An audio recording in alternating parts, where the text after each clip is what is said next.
qo'yishi keyin o'zingiz bilasiz. Birovni haqqini yeb qochib yurganlar G'uzordan. 3-4 kunda qochib yurasiz xolos, 3-4 kun xolos. 3-4 kun. O'sha qatta bo'lsangiz ham Rossiyaga qochib ketganmisiz, qatta bo'lsangiz ham Alloh taoloda Azroil alayhissalom degan farishtasi bor, yetib boradi siz oldingizga. Joningizni shular sug'urib oladiki, 150 yil chirigan xudodan so'rgandan battar oladi.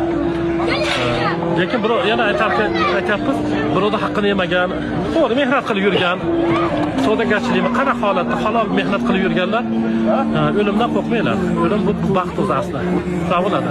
Nimaga siz o'lim ham musulmon, buni bajaradigan farishtalar musulmon. Biz ham alhamdulillah musulmonmiz. Musulmon musulmonga zulm qilmaydi. Birovni haqqini yemaydi. Yemang birovni haqqini birodar. Mani taniyotgan bo'lsangiz, bitta Kapitaliy bozorda bittangiz bor, Taxta ko'prikda bittangiz bor.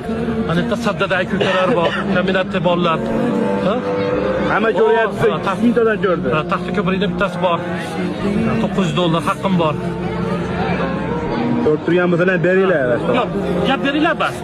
Shuna bir ilojini qilinglarki, o'lmaylar og'a. O'lmaylar. O'lsalaringiz, o'lim va o'limdan keyingi hayotida juda qattiq, qo'rqinchli narsalar kutyapti sizni. Ilojini qilib o'lmaylar og'a, ilojini qilib. To'ppa.